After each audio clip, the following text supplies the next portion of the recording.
ដើមសប្តាហ៍នេះខ្ញុំធីរុំសូមលើកយកប្រធានបទមួយទាក់ទងនឹងតម្លៃប្រេងឆៅអន្តរជាតិដែលកំពុងស្រុតចុះខ្លាំងក្រោយសហរដ្ឋអាមេរិកបានប្រកាសសំណើកិច្ចព្រមព្រៀងសន្តិភាពរវាងប្រទេសអ៊ុយក្រែននិងរុស្ស៊ីដែលបានអូសបន្លាយអស់ជាច្រើនឆ្នាំមកហើយបាទតម្លៃប្រេងឆៅអន្តរជាតិអាមេរិក WTI បានធ្លាក់ចុះជាង 2% តាំងពីដើមសប្តាហ៍មុនដែលបច្ចុប្បន្នបានកំពុងជួញដូរជុំវិញតម្លៃ$57ក្នុង1បារ៉ែល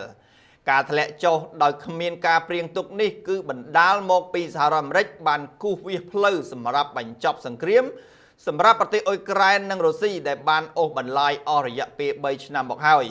តាមរយៈការប្រកាសជាសាធារណៈនៅផែនការសំណើកិច្ចព្រមព្រៀងសន្តិភាពនៃប្រទេសទាំងពីរនេះជាមួយគ្នានេះដែរប្រធានាធិបតីរុស្ស៊ី Vladimir Putin បានមានប្រសាសន៍នៅថ្ងៃសុក្រនេះថាផែនការសន្តិវិធីរបស់សហរដ្ឋអាមេរិកដែលអាចក្លាយជាមូលដ្ឋានចម្បងសម្រាប់ដោះស្រាយចំនួនដ៏វិនាសកម្មនេះ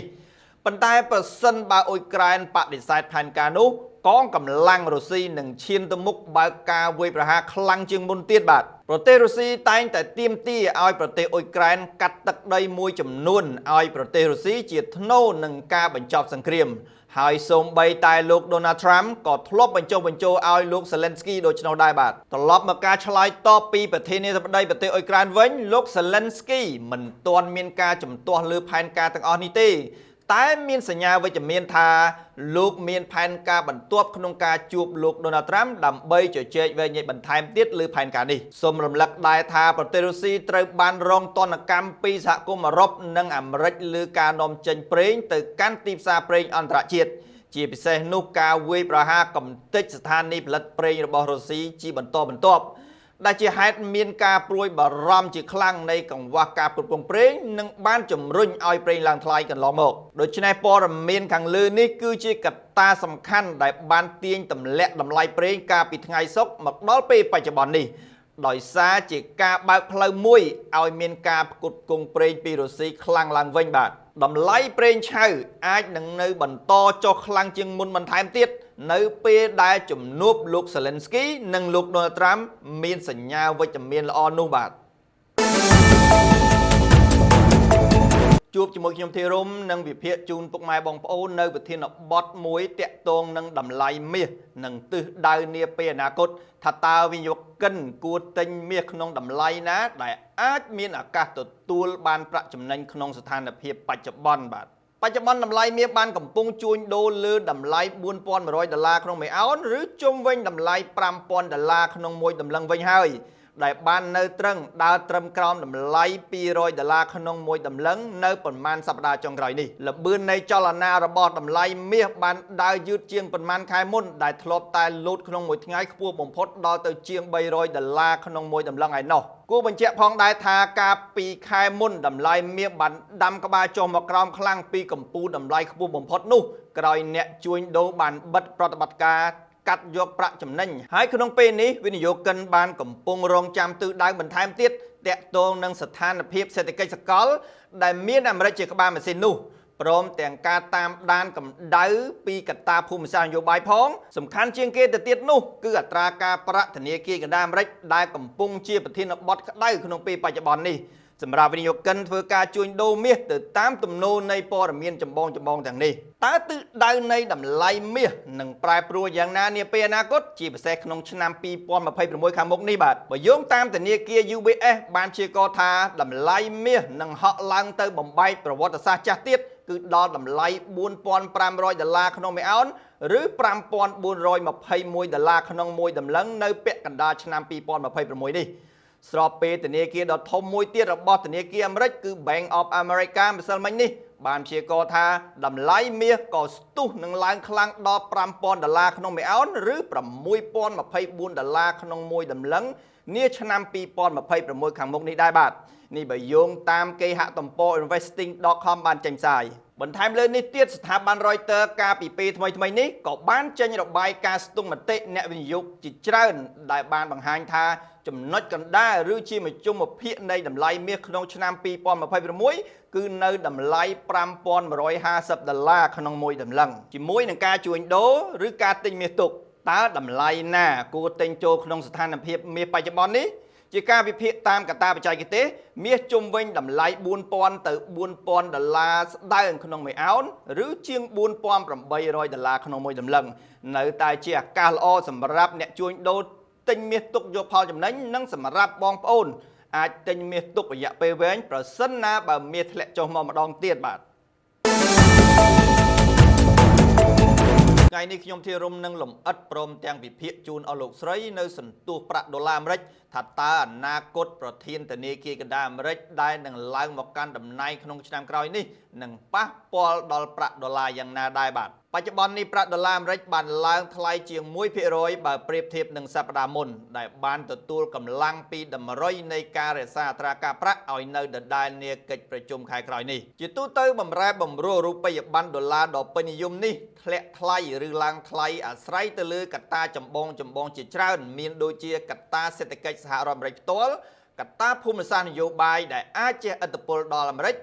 ការកែប្រែគោលនយោបាយសារពើពន្ធនិងគោលនយោបាយរូបិយវត្ថុបំណុលសហរដ្ឋអាមេរិកជាពិសេសនោះគឺទំនោរសមាជិកឬបេក្ខជនថ្មីណាមួយដែលនឹងត្រូវបានជ្រើសតាំងជាប្រធានធនាគារកណ្ដាលអាមេរិកជំនួសអភិបាលចាស់ជាដើមសូមបញ្ជាក់ដែរថាលោក Jerome Powell ដែលជាប្រធានធនាគារកណ្ដាលសហព័ន្ធអាមេរិកបច្ចុប្បន្ននេះនឹងត្រូវផុតអាណត្តិនៅថ្ងៃទី15ខែឧសភាឆ្នាំ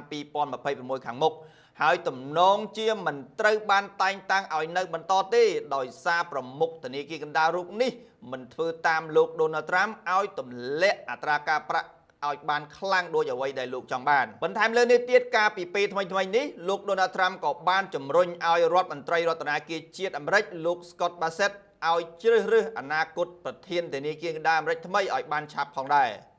បច្ចុប្បន្ននេះមានបេក្ខជនចំនួន5រូបដោយនៅក្នុងនោះ4រូបជាសមាជិកធនាគារចាស់និងម្នាក់ទៀតគឺជា CEO Rich Rader នៃក្រុមហ៊ុនវិនិយោគ BlackRock ដ៏ធំមួយផងដែរ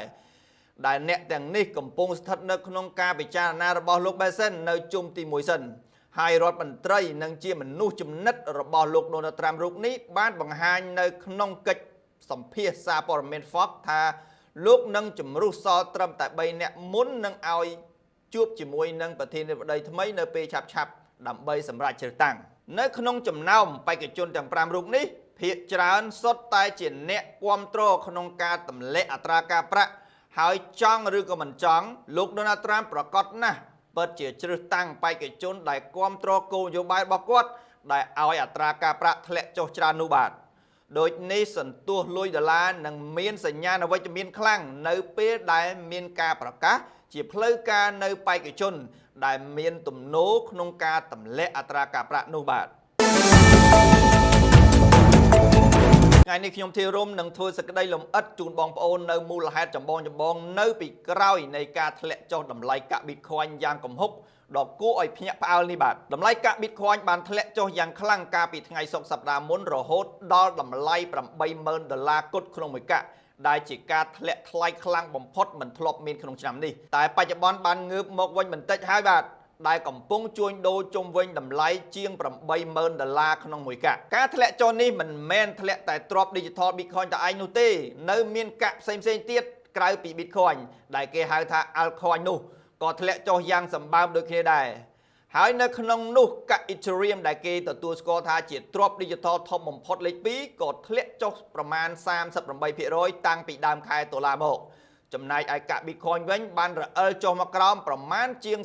30% ផងដែរបងប្អូនដឹងទេថាទីផ្សារ Crypto ទាំងមូលចាប់តាំងពីថ្ងៃទី6ខែតុលាមកគឺបានបាត់បង់ទំហំមូលធនចំនួន $4.28 trillion សល់ត្រឹមតែ $2.99 trillion តែប៉ុណ្ណោះគិតត្រឹមដើមសប្តាហ៍នេះបើយោងតាមគេហទំព័រ Yahoo Finance បានចេញផ្សាយកាលពីពេលថ្មីនេះមូលហេតុចម្បងនៃការខ្ទាតចេញពីប្រាក់វិនិយោគដ៏មហិមានេះដែលរួមចំណែកឲ្យរូបិយប័ណ្ណ Digital Bitcoin ធ្លាក់ចុះដែរនោះគឺលំហូរទុនក្នុងប្រព័ន្ធ ETF ដែលធ្លាប់រួមចំណែកយ៉ាងសំខាន់ធ្វើឲ្យទ្រព្យ Digital ទាំងនេះឡើងថ្លៃកប់ពពកនៅគ្រាមុននោះបានធ្លាក់ចុះទុនវិនិយោគដល់ទៅ $3.5 លានក្នុងខែវិច្ឆិកានេះកត្តាសំខាន់មួយទៀតនោះគឺច្បាប់ដែលគាំទ្រ Crypto ក្នុងសហរដ្ឋអាមេរិកគឺត្រូវបានជាប់គាំងនៅត្រឹមព្រឹទ្ធសភាដែលស្ទើរតែគ្មានដំណើរការអ្វីទាំងអស់ ដែលនេះជាមូលហេតុធ្វើឲ្យស្ថាប័នហិរញ្ញវត្ថុមានភាពមិនប្រកបប្រជាក្នុងទ្រព្យ Digital ទាំងនេះបើយោងតាមធនាគារ Deutsche Bank បានចេញផ្សាយបាទជាសង្ខេបទំនោរវិនិយោគិនបច្ចុប្បន្នជាពិសេសស្ថាប័នហិរញ្ញវត្ថុធំៗមិនទាន់បង្ហាញសុទិដ្ឋិនិយមនៃការដាក់ទុនបន្ថែមនិងមានតែដកទុនត្រឡប់ទៅវិញពីទីផ្សារ Crypto ដូចនេះទ្រព្យ Digital ទាំងប៉ុន្មាននេះនឹងមិនទាន់ងើបឡើងខ្លាំងវិញនៅឡើយទេក្នុងស្ថានភាពបច្ចុប្បន្នបាទសូមទាញចំណាប់អារម្មណ៍បងប្អូនទាំងអស់គ្នាមកតាមដានតម្លៃមាសជាមួយនឹងការព្យាករណ៍ទិសដៅនាឆ្នាំ2026ខាងមុខរបស់ធនាគារយក្សធំថាតើតម្លៃមាសនឹងអាចធ្លាក់ចុះមកវិញខ្លាំងឬឡើងត្រឡប់ទៅបំបីកំណត់ត្រាថ្មីទៀតបានទេបាទបច្ចុប្បន្ននេះតម្លៃមាសមិនទាន់ប្រែប្រួលខ្លាំងនៅឡើយទេដោយកំពុងជួញដូរជុំវិញតម្លៃជាង$5,000ស្ដើងក្នុងមួយតម្លឹងបាទទោះបីជាមានព័ត៌មានធំទើបតែចេញផ្សាយមកក៏ដោយ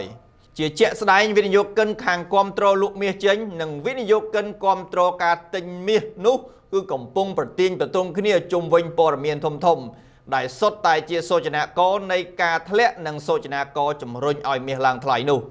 តួយ៉ាងកិច្ចសន្តិភាពរវាងប្រទេសអ៊ុយក្រែននិងរុស្ស៊ីដែលរៀបចំឡើងដោយសហរដ្ឋអាមេរិកនោះគឺជាកត្តាទាញទម្លាក់តម្លៃមាសផ្ទុយមកវិញភាគរយកើនឡើងនៃការកាត់អត្រាការប្រាក់របស់ធនាគារកណ្ដាលអាមេរិកនៅកិច្ចប្រជុំខែក្រោយនេះគឺជាការគាំទ្រឲ្យតម្លៃមាសឡើងបូករួមទាំងទិន្នន័យសេដ្ឋកិច្ចសំខាន់របស់អាមេរិកកំពុងធ្លាក់ចុះខ្សោយផងដែរនោះទាំងនេះគឺជាអ្វីដែលវិនិយោគិនកំពុងពិបាកសម្រេចចិត្តថាតើគួរទិញមាសបន្តឬយ៉ាងណាស្របពេលដែលស្ថាប័នហិរញ្ញវត្ថុដល់ពេលដែលត្រូវបិទបញ្ជីចុងឆ្នាំទូទាត់ប្រាក់ចំណេញដែរនោះបាទបើអញ្ចឹងតើតម្លៃមាសក្នុងឆ្នាំ2026ខាងមុខនេះនឹងមានទិសដៅយ៉ាងណាហើយគួរតែលក់ចេញឬទិញចូលឲ្យហើយបើយោងតាមធនាគារធំជុំវិញពិភពលោកដែលសុទ្ធតែជាធនាគារយក្សវិនិយោគលើមាសនោះបានព្យាករណ៍ថាឡើងដូចគ្នាដូចជាធនាគារ Goldman Sachs បានព្យាករណ៍ថាមាសនឹងឡើងថ្លៃដល់$4,900ក្នុងមួយអោនឬជាង$5,900ក្នុងមួយតម្លឹងធនាគារ Deutsche Bank អាចនឹងឡើងទៅដល់$4,950ក្នុងមួយអោនឬ$5,963ក្នុងមួយតម្លឹងចំណែកឯធនាគារ HSBC វិញបានព្យាករណ៍ថាមាសនឹងអាចឡើងទៅដល់$4,400ក្នុងមួយអោនឬត្រឹម$5,301ក្នុងមួយតម្លឹងនិងចុងក្រោយនោះគឺធនាគារ Bank of America ដែលបានព្យាករណ៍ខ្ពស់បំផុតរហូតដល់$5,000ក្នុងមួយអោនឬប្រមាណ$6,024ក្នុងមួយតម្លឹងក្នុងទិសដៅនាឆ្នាំ2026ខាងមុខនេះដូច្នេះធនាគារវិនិយោគធំទាំងអស់នេះគឺសុទ្ធតែគាំទ្រឲ្យតម្លៃមាសឡើងហើយអាស្រ័យទៅលើការព្យាករណ៍របស់ធនាគារដ៏មានឥទ្ធិពលខាងលើនេះក៏អាចនឹងជំរុញឲ្យតម្លៃមាសឡើងច្រើនជាងចុះតាមរយៈការទិញមាសពីបណ្ដាធនាគារទាំងអស់នេះដែរបាទសូមអរគុណ